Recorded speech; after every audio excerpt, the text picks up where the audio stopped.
Your brain is big. Today's podcast is big.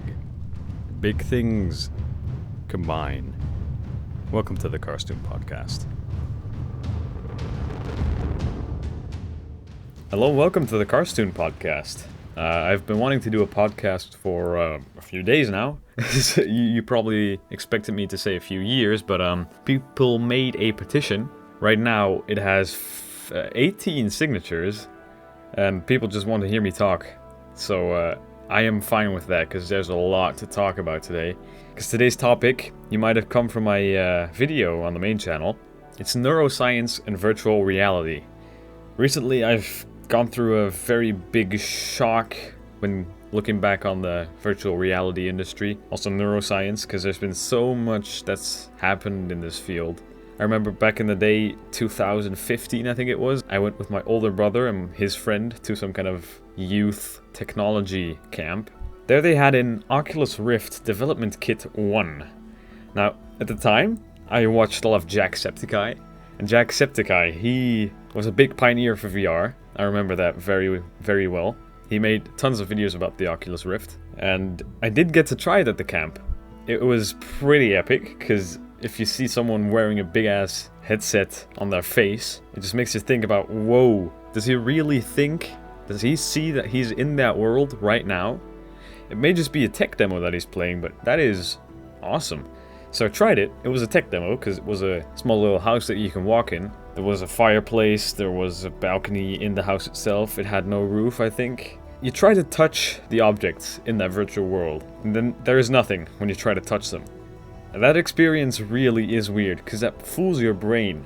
It fools your brain way more than you think, because it was not the kind of phone VR that you may have experienced. Phone VR is kind of a bad omen for VR, because it doesn't really show you what VR can do nowadays. Now the Development Kit 1, it was 2015, 14, I don't remember. So it wasn't as good yet either, but it definitely showed what VR has in store. So right now I have an Oculus Rift, the original Oculus Rift. After that there's been an Oculus Rift S, and of course it's a very popular Quest line. But the Rift is still, it's pretty good. I've been playing quite some games on it. For example, Half-Life Alyx. I'll get into that in just a moment. I don't remember if it's that much better than the DK1. Obviously it is, because that's 6 degrees of freedom, meaning you can't only move your head, you can actually move around with your body in space, not just rotationally. That was the limits of the Development Kit 1.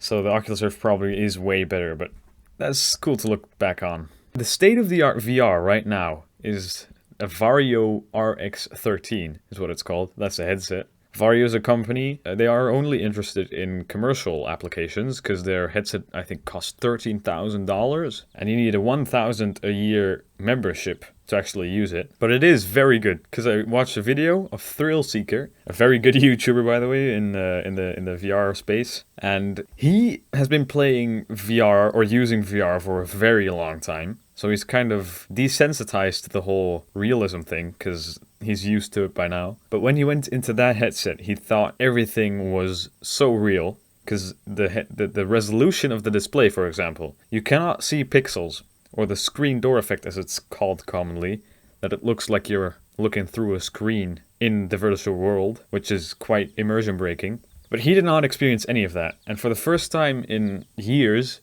he felt that feeling of being somewhere else, but in your room as well. So that was very enlightening to see. The state of VR is advancing very quickly. You do get quite some arguments from people, for example, saying that there's not enough good games for VR. I mean, yeah, most of the games that you see for VR are indie games and small games. But then there's stuff, you can compare that to PC, because there's a lot more small games for PCs, so that's not really a comparison. Then there's Valve, because Valve, they didn't release another Half-Life game for 12 years, 9 years, don't remember. And then, unannounced, they released Half-Life Alyx. Half-Life Alyx being VR exclusive being quite kind of bad, in my opinion, but it's the absolute best VR game there is right now, because it's made for VR. It's absolutely huge. It's got an amazing storyline. I haven't even played through it yet, and I'm advocating it this much. It's awesome. So the lack of games definitely is not a problem anymore. Now, the future is VR, because the next logical step from a 2D screen is going into that screen and being in the world that you're looking at. If you play Fortnite, you're looking at a character in the Fortnite world. If you want to be that character, you can go in that character and be the character in VR. You'll be in the game. It's a logical next step for the whole entertainment industry. Now, my father, he doesn't think that, because he says not many people actually want that, but I think it's inevitable. In 30 years, almost everyone will have a VR headset. May not even be a headset anymore, no one knows. Because I'm going to talk about neuroscience, don't forget that. Valve is just carrying the whole VR industry, it seems, because Facebook, of course. Facebook owns Oculus. Many people don't like that, because Facebook, you need to have a Facebook account and all that baloney. But Valve has been going some really interesting ways. They've been doing some projects. It's awesome. I'll be talking about that, and definitely in neuroscience as well, because Gabe Newell did a talk about neuroscience. I think it was at some kind of game event that he talked about it in private. It was with one person. He just talked for 15 minutes straight about the whole neuroscience thing in the entertainment industry, because of course there's a lot to be done in the medical industry with neuroscience, but the entertainment industry compared to that is so much bigger. There's so many people that are willing to pay tons of money to get good entertainment. And Gabe Newell described it as being a future extinction-level event for all other entertainment forms. Basically meaning that VR is going to take over. Now, hearing that from Gabe Newell, if you don't know, Gabe Newell is the founder of Steam, or Valve as well. Steam being the biggest PC game vendor on the whole platform. And he's just been leading so much in the VR industry, it's crazy. And that their biggest problem is when they're going to make a product out of it. Because if you're going to make a product now, in a few months, because of the speed of development right now in the field, it's so fast, you're going to think, we should have waited a bit longer. Because now we have so much more technology to use that we didn't actually put into the product. It's crazy. Now, I may need to give a little neuroscience introduction, because it's the whole thing. Yeah, you've got neurons, 100 billion neurons in your brain. It sounds like a lot, but it's actually not. Neurons are pretty darn large for cells. You've got the whole electric signals being sent through them, and your consciousness somewhere being in there. We don't actually know how yet, but that's just how things are. Gray Newell, the son of Gabe Newell, also talked about this. 3 Clicks Philip, a YouTuber mainly making CSGO videos, Counter-Strike videos. He also did a summary about what Gray Newell said. I could definitely recommend you watch that, because it's 10 minutes long. The original talk was 1 hour 20 minutes, I think, long. And he just compresses it very well. My enthusiasm about this whole thing went up tenfold. It was amazing. Yeah, Gray Newell, he does a lot of Valve. The original talk was in 2019, so he was talking about the Index, because it was known that Valve was making a VR headset. The Index being, right now, probably the best consumer headset there is still, as of 2021, October. But Gray talked about a lot of the applications in the entertainment industry, or virtual reality as well. Now, Project Galea, you may have heard this name. It's from Valve. It's a collaboration with Valve and OpenBCI, BCI standing for Brain-Computer Interface. And it's a headset made with tons of sensors that's made for VR, because it's in the design of a VR headset. And it's with Valve, so Valve is working on it with them. It'll have sensors that will read your brain waves. That's electroencephalography, EEG for short. And it may be a bit arbitrary, because there's a lot of noise in it, and you're actually reading the signals from outside of your scalp, which is never going to be as accurate as actually going into your brain. But Project Galea will probably be something for developers to start getting these biometrics into their games, to take them into account, because it's going to allow for things like knowing how scared the user is. In a horror game, for example, it'll know when and how you get scared, how to scare you the most efficient way. And if you get too scared, of course, you can tone it down a bit, but that'll make for very customizable, custom play experiences for the player, because you're actually reading what the player is thinking, both consciously and unconsciously. It may sound scary if I say brain reading. They can actually not really read your thoughts, at least not yet, because if you're going to think about some kind of bank robbery, don't worry, no police will show up at your place probably. I say probably because in 20 years that may be entirely different.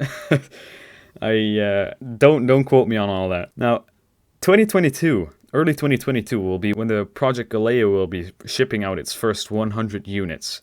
It has a beta program for people who want a unit. They can apply for the unit, and I think it's mostly for game developers to start getting these biometrics in. But it was very cool to see that early 2022 mark being set so early. It's not really the future. It's a few months away now. The OpenBCI, so what Valve is working on, the CEO said EEG won't be in better, more advanced headsets down the line. Because as I said, EEG is outside of the scalp and it's pretty arbitrary. You're gonna need to get some better technologies to really know what the brain is thinking. But right now it is the most feasible thing for these kinds of headset. More ambitious than just reading the brain signals though, is brain writing. Because if you're gonna want to have some real virtual reality, you're gonna want to beam your brain into a virtual world. Basically showing your brain signals from virtual eyes that are not coming from your actual eyes. For example, with a screen, your eye see a screen and then think that's real. It's actually coming from a computer directly to your visual cortex, which controls sight and processes all the sight information you get from your eyes. Commonly called full dive. It's a term that was coined from an anime called Sword Art Online. It's an anime where there's a game and there's this thing called the nerve gear, and you get beamed into the game with all five senses being touch, smell, taste, vision, and hearing. I got them all in one. That was pretty rare. So the nerve gear writes to your brain. You don't need to look at any screen. You don't need any speakers. It's gonna beam your whole consciousness into the game. That is optimally what neuroscience in the entertainment industry is right now aiming at. It will probably also get there unless there's some kind of major roadblock that we'll be seeing. There's a very distinct difference here that we need to talk about, which is invasive and non-invasive headsets. The nerve gear, as portrayed in the anime, is an invasive headset because it writes to the brain. But invasive also may mean that there are things, actual wires going into your brain that need to be implanted surgically. Non-invasive may be just a headset that you put on and reads your brain waves. Considering that the nerve gear, as in the anime, does also write to your brain, I don't think you can call it non-invasive because it definitely is writing to your brain, and that is invasive, but it's a distinction that you have to make. Now, I've been trying very hard to not name this, which is Neuralink and Elon Musk.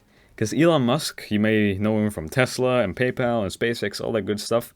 He made a company called Neuralink in 2016, and he's aiming to get the Neuralink, which is effectively a coin that's placed in your skull with 1024 electrical wires that go into your brain.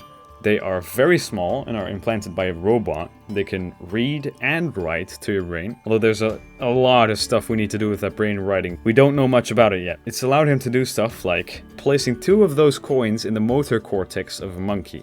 Pong monkey, you may have seen it before, where a monkey plays Pong with no joystick, only thinks about moving up and down to make the walls go up and down in the Pong game, and the game actually reacting to his thoughts in real time.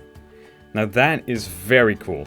It is definitely the invasive part that I was talking about, because there's actual wires going into the brain, but it's awesome, because we understand how the brain works in that sense, knowing when it wants to go up, when it wants to go down, even left and right, because it was a 2D game it was playing with a joystick that first it needs to calibrate. How does the brain react when he wants to go left, for example, with the joystick? They can just unplug that joystick after doing enough calibration, and once the monkey turns the joystick left, even when the joystick is not plugged in, the implant knows it wants to go left, so the dot in the game goes left. That's very cool. The same thing can be scaled up with the pig joint locations they've been doing. That was the latest progress update they did at Neuralink, which was a pig going on a treadmill, and there were, I think, 10 joints, or maybe even more, that they predicted where they were based on the brain signals they were reading from the motor cortex. So they were predicting where the joints would be, and then compared that to the camera's observation of where the joints were actually. Now they were very, very close. There was a very big correlation between them. They might be a bit floaty, and the one may be a bit more left than the other one, and it wasn't completely precise, but it definitely showed how good this is and that we actually know what the brain wants to do and what kind of signals it's sending to the body, and what those signals ultimately will affect, being the joints in this case. Now, if you're gonna want to, in 20, 30 years, put on a headset and go into the virtual world and getting all those senses beamed to your brain, you'll be looking like you're asleep. You're laying down and your consciousness will be thriving in a virtual world.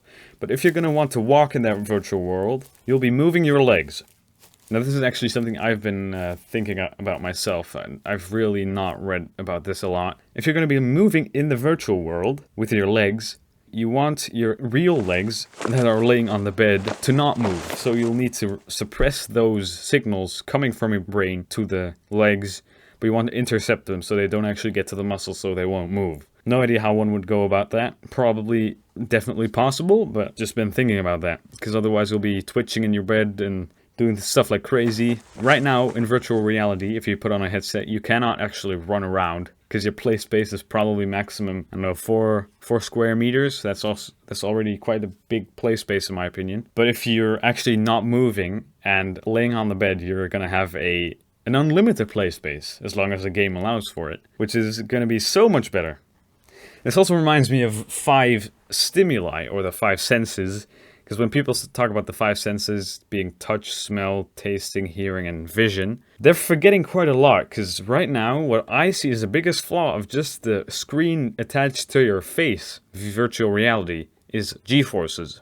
If you right now physically fall into some kind of pool, you're going to feel that you fall. You may know that feeling in your stomach, that low stomach feeling. You don't feel that when you fall in VR. It may be some kind of phantom feeling that you get, but you're actually not feeling it because your ears, there's some kind of... You sense what kind of G-forces you're feeling right now. You cannot simulate that with just a VR headset attached to your face. You may have some kind of chair that's going to tilt around if you're playing a racing game, but you're always going to sustain 1 G. And in a racing car, it goes up to 3, 5 Gs, I don't know, because the Earth only pulls down with 1 G. So you'll never, unless you actually go into the virtual world and know how to fake those signals and send them to your brain to actually think you're being pulled with G-forces, you're not going to get realistic, good feeling G-forces in virtual reality. And that's also a very big factor in motion sickness. Because motion sickness, right now you probably hear a lot of people that don't actually want to go into cars and read at the same time. Because they're reading and they're feeling that they're moving, but the eyes only see a still image, which is the book. So they actually don't correlate because they feel something. Your ears feel that they're moving, but your eyes don't see that. So your brain gets all confused and you get motion sick and boom, all kind of things go wrong. That same thing happens in VR if you don't have the right G-forces to simulate what you're seeing. That's also a very big reason for me to advocate all that. We need to go, if you want to have a good VR experience, we need to go to that brain writing stuff, man. That may sound so simple, but it's going to be so hard to do that. We need to go to the brain stuff, dude. The brain stuff is where things are. That's just how it is. You cannot simulate something with limited resources like a screen. Your brain is everything that you experience. You can experience caviar. You've never eaten caviar probably, but you can beam the caviar into your brain and you'll be tasting the caviar. You'll be eating the caviar. You'll be feeling the crunch of the caviar. Is caviar crunchy? I don't know. But that is how things are. We need to go to the brain reading and writing stuff. That's the future of VR. That's what I think. There is no other way to get it perfect. Where was I? Right. Neuralink. Elon Musk. Alright. Some big person at Neuralink said the Neuralink will be an elective procedure 10 to 15 years down the line from now. Meaning, first they focus on medical appliances because they want to have people with neurological disorders to have a normal life again. It's very understandable because that's going to be the first important step. But after that, once it's an elective procedure to get something like a Neuralink, that's where things go into the entertainment industry. Once that happens, it's probably going to be so much more that happens because the whole VR industry combined with neuroscience industry is growing rapidly. I don't think there's a scenario where we don't see all of this in the entertainment industry.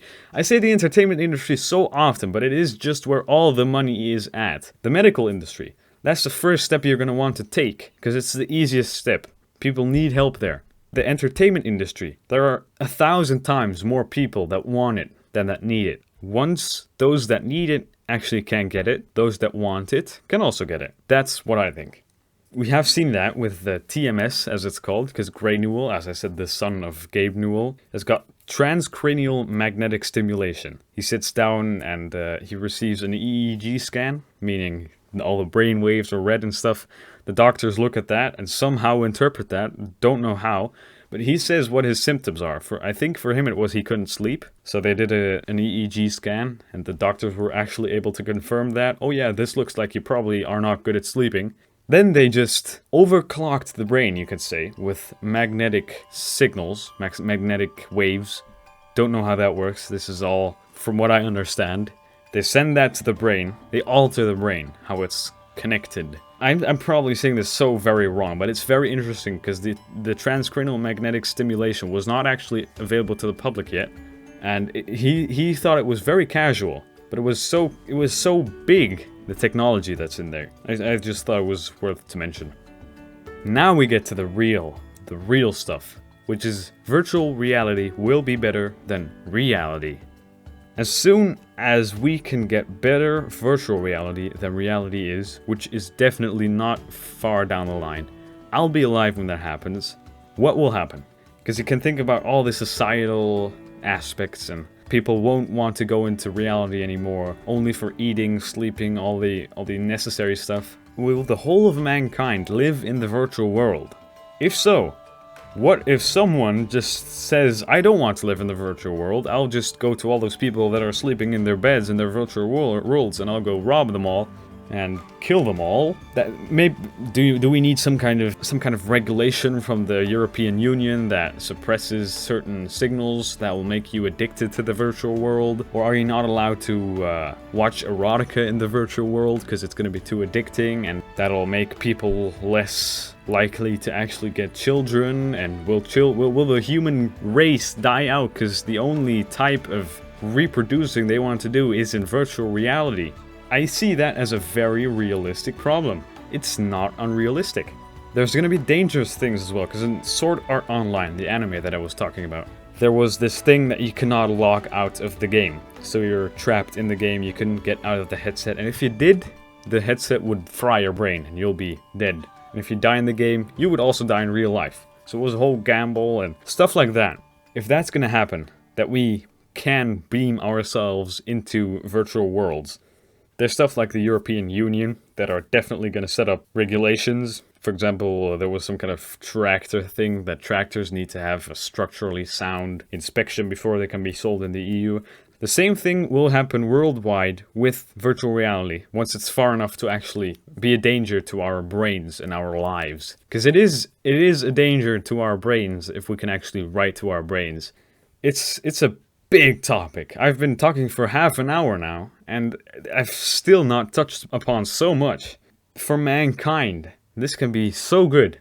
This can be so bad. We need to talk about this. That's also the main point that Gray Newell said in his interview, that we need to talk about this, because this is coming. We are way further along than most people think. If you're going to tell someone, hey, we can beam sound into someone's brain, and they actually hear that sound, which is actually real right now. You've probably heard about a cochlear implant, which is electrical stimulation into someone's auditory nerve, I think it's called. So they actually hear sounds, even when they're deaf. Totally deaf, they can hear sounds. The same thing will be happening with vision and all other senses. G-forces, tasting, all that what I've said, that will happen. We are further along than we think. We need to talk about this. There certainly is a lot to think about here, and there is someone who would like to think along with us. That is Mr. Jack Sider. And Jack Sider has some thoughts on this, and let's listen to that. Virtual reality. We have been seeing that a lot from like a couple of years ago. Uh, we are having companies like Facebook doing some things, namely Oculus, and Apple been trying to produce its own VR headset. So, virtual reality, in my opinion, is going pretty fast. But if we see it for the long run, I don't think it is the future. Future is augmented reality. more like the Apple glasses which are in question, that they will be using augmented reality, that they will fuse the real world with the virtual reality, that it is temperable and more adjustable. But at a gaming purpose and all that training purpose, I would rather go with the virtual reality. So at a lump sum, if I would like to say, is that both of these are not the future. The future is brain chips, like the one Neuralink or something like that, which Elon Musk is trying to create and has done an experiment with the monkey and he succeeded playing Pong. So that's the future. But the future is scary because, hackers and things. We gotta prepare for the future. We gotta go for the chips. That's all. What do you think? Because I think it may not even be just brain chips. It's probably going to be way friendlier to just have a headset that people put on. What do you think? Join the conversation in the comments. This is the end of this podcast. Thank you for listening. This is quite the heavy topic, big topic. It's probably become a part of our lives, and if you want to talk about it, you can do that here. Thanks for joining us today. Goodbye.